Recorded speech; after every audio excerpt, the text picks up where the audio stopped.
Hello friends, मेरे channel में आपका स्वागत है। आज हम बात करेंगे क्लास 10 चैप्टर नंबर 3 एक्सरसाइज 3.2। तो इसमें हम क्वेश्चन डिस्कस करेंगे, क्वेश्चन नंबर 5, 6 और क्वेश्चन नंबर 7। तो इन क्वेश्चंस को देखने के लिए आपको इस वीडियो को कंप्लीट देखना है। तो चलिए क्वेश्चन नंबर 5 की बात करते हैं। Half the perimeter of A rectangular garden, मतलब किसी रेक्टेंगुलर गार्डन के पैरामीटर का हाफ। अब एक बात अलग से बता रहा है, whose length is 4 metre more, जिसकी लेंथ 4 मीटर ज्यादा थी उसकी विड्थ से, is 36 मीटर। अब इसको दो अलग अलग लाइन में आप पढ़ो। Half the perimeter of rectangular garden, यह लेंथ और विड्थ के बारे में बता रहा है, इसको नहीं पढ़ना। is 36 metre. Half the perimeter of a rectangular garden is 36 metre. अब बीच में लिखा हुआ था whose length is 4 metre more than width, जिसकी लेंथ विड्थ से 4 मीटर ज्यादा थी, वो तो रेक्टेंगुलर गार्डन की डायमेंशंस की बात होगी। और उसके पैरामीटर का हाफ कितना है, 36 मीटर। तो विड्थ ले ली हमने x मीटर और लेंथ हमने लेट कर ली y metre. According to question, length is 4 metre more than width. Length यानी कि y हमने लेट की हुई है, इज यानी कि इक्वल 4 मीटर मोर, 4 ज्यादा, किसमें, विड्थ में, x में। क्लियर। तो y आ गया x+4। अब जो ये बात कही थी, half the perimeter of rectangular garden is 36 metre. तो पैरामीटर ऑफ रेक्टेंगल क्या होता है, 2 इंटू एल प्लस बी। तो 2 into L plus B, L हमारा है y और b हमारा x, तो 2 इंटू एक्स प्लस वाई, और उसका हाफ इज इक्वल टू 36 है। हाफ द पैरामीटर, ये हमारा पैरामीटर है और इसका मैंने हाफ कर लिया, इज यानी इक्वल टू 36 मीटर। 2 से 2 कैंसिल हो गया, x प्लस वाई आ गया 36। टेबल बना ली, y is equal to x plus 4 की और x plus y is equal to 36 की। सिंपल पॉइंट लूंगा, x को 0 लूंगा, y आ जाएगा 4। 0 प्लस 4 होता है 4। y 0 लेने से x plus 4 is equal to 0 होगा। x इज इक्वल टू 4 इधर जाके माइनस का, तो -4 हो जाएगा। y 0 लिया, x आ गया -4। दूसरे में x 0 लिया, यहाँ 0 लिया, तो y आ गया 36। फिर जब मैंने y को 0 लिया तो ये 0 है y, तो x plus 0 is equal to 36, x आ गया 36। तो x 0 लेने पे y 36, y 0 लेने पे x 36। तो 0,36, 36,0। तो ये दोनों पॉइंट मैंने प्लॉट करवा दिए, 36,0 और दूसरा 0,36। दोनों को ज्वाइन कर दिया with the help of line, और इसके ऊपर मैंने इक्वेशन भी लिख दी, x plus y is equal to 36। 0,4, ये रहा वो पॉइंट 0,4, ये वाला पॉइंट 0,4। मैं इसके ऊपर पॉइंट भी लिख देता हूँ। तो ये पॉइंट है हमारा 0,4, ये पॉइंट है -4,0। तो इन दोनों को ज्वाइन कर दिया, आगे जाके ये इस पॉइंट पे इंटरसेक्ट करेगी। ये पॉइंट हमारा बन गया ये 16,20। तो यही इसका क्या है, solution of the pair of linear equation. तो x आ गया 16 जो कि हमारी विड्थ थी, और y जो हमारी लेंथ थी वो है 20। अब क्वेश्चन नंबर 6 की बात करते हैं। गिवन द लीनियर इक्वेशन, एक लीनियर इक्वेशन उसने दे दी, 2x plus 3y minus 8 is equal to 0। Right another linear equation in 2 variable such that geometrical representation of pair is intersecting lines. मतलब एक इक्वेशन तो हमें उसने दे दी, 2x plus 3y minus 8 is equal to 0, और हमें यह भी पता है कि 4 intersecting lines condition is a1 bye a2 not equal to b1 by b2। मतलब a1 बाय a2 का आंसर b1 बाय b2 नहीं होना चाहिए। तो दूसरी इक्वेशन में मैंने यहाँ 2 के नीचे कुछ भी ले सकते हो, मान लो मैंने 3 ले लिया,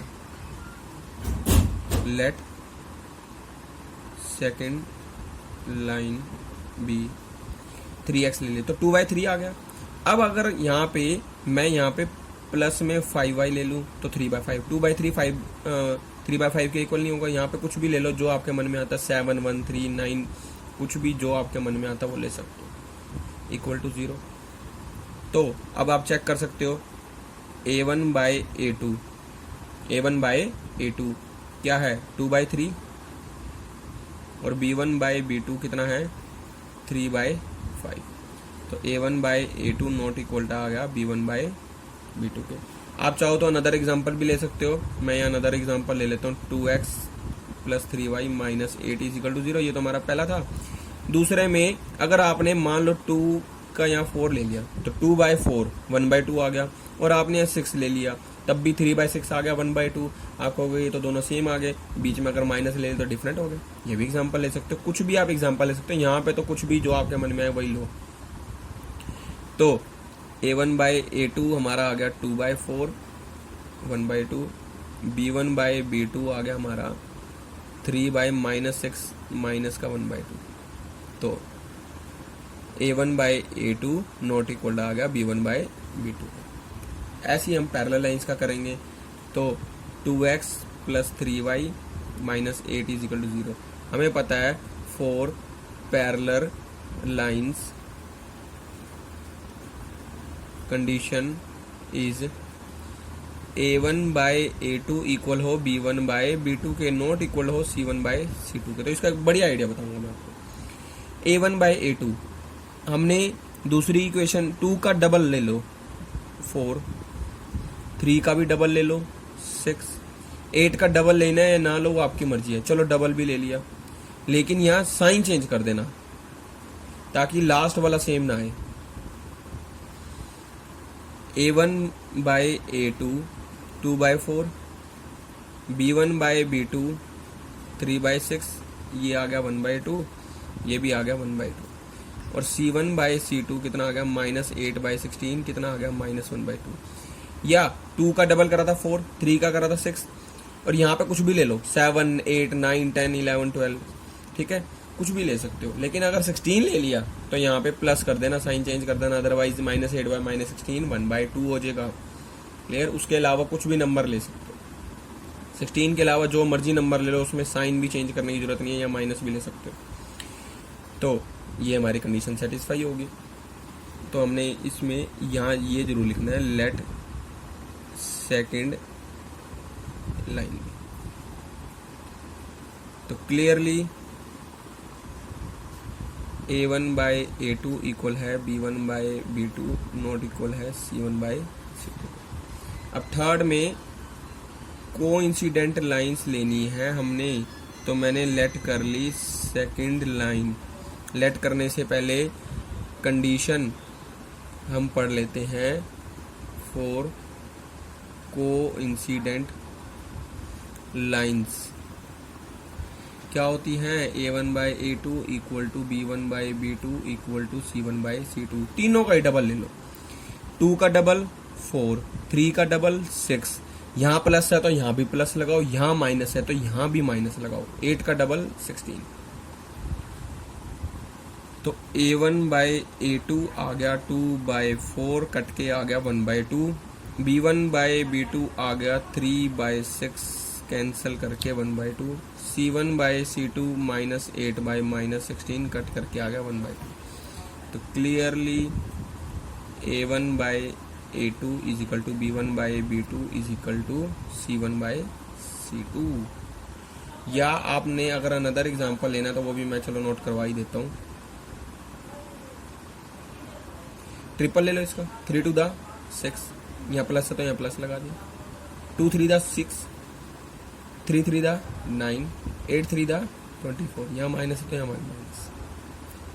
तो A1/A2 2/6 1/3, B1/B2 3/9 1/3, और C1/C2 -8/-24, ये भी आ जाएगा 1/3। तो clearly A1/A2 is equal to B1/B2 is equal to C1/C2। तो हमने यहाँ पैरेलल लाइन के लिए दे दिया, कोइंसिडेंट के लिए दे दिया, और इंटरसेक्टिंग के लिए भी दे दिया। तो नेक्स्ट है हमारा क्वेश्चन नंबर 7। तो हमसे वो इस क्वेश्चन में पूछ रहा है कि draw the graph of equation this and this. इन दोनों इक्वेशन का सिंपली हमें ग्राफ ड्रॉ करना है। Determine the coordinate of vertices of triangle formed by these lines. मतलब ये दोनों लाइनों से एक ट्रायंगल फॉर्म होगा और साथ में एक्स एक्सिस भी होगी। दोनों लाइन और एक्स एक्सिस से एक ट्रायंगल फॉर्म होगा। वो ट्रायंगल के कोऑर्डिनेट बताने हैं और साथ में उसको शेड भी करना है। तो इसके लिए मैंने दोनों लाइंस अपनी यहाँ लिख ली, दोनों की मैंने टेबल बना ली। तो एक्स वाई एक्स वाई। यहाँ एक्स को 0 पुट करो तो 0 minus y plus 1 is equal to 0, minus y right side में जाके प्लस वाई, तो 1 is equal to y. X 0 लेने से वाई 1 आ जाएगा। अब वाई 0 लेने से एक्स माइनस 0 प्लस 1 यानी x plus 1 is equal to 0, x is equal to minus 1, y 0 लेने से एक्स माइनस 1। दूसरे में एक्स 0 लेने से 2y minus 12 is equal to 0, 2y is equal to 12, x is equal to y y is equal to 12/2 6, तो x 0 लेने से y 6 आ गया। अगली बार y को 0 लिया तो यहाँ y 0 लेते ही 3x minus 12 is equal to 0, 3x is equal to 12, x is equal to 12/4, 12/3 4, 3x minus 12 is equal to 0, 3x is equal to 12, x is equal to 12/3 4। तो ये 2 पॉइंट आ गए। अभी ग्राफ बना लेते हैं इसका। तो आप देख सकते हैं मैंने यहाँ एक ग्राफ बना लिया, x0 y1, x0 y1, तो ये रहा वो पॉइंट 0,1। अब x एक्सिस के लॉन्ग -1, y एक्सिस के लॉन्ग 0, x -1,0, तो x एक्सिस के लॉन्ग -1 और y एक्सिस के लॉन्ग 0, यानी कि यहीं पे हमारा ये पॉइंट आ गया -1,0। तो अब इन दोनों को ज्वाइन कर देते हैं with the help of scale.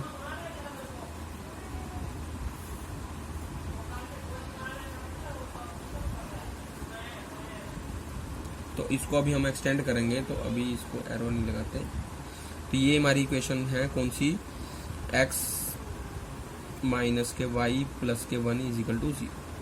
अब इसको हम थोड़ा सा और एक्सटेंड कर देते हैं, यहाँ पे थोड़ा सा रब कर लेते हैं।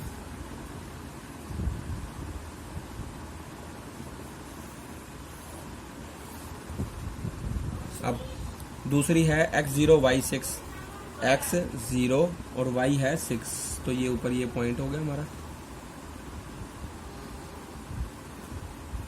x4 y0, 4,0, x के लॉन्ग 4 और y के लॉन्ग 0, तो यहीं पे खड़े रहना, ये पॉइंट आ गया हमारा। अब इसको भी हम ज्वाइन कर लेते हैं with the help of scale.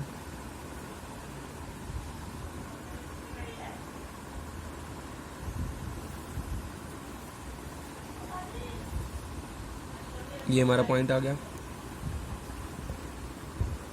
ये हमारी जो लाइन थी इसका नाम था लाइन का 3x, ये लाइन की इक्वेशन थी, sorry, 3x plus 2y minus 12 is equal to 0। तो दोनों लाइनें होंगी।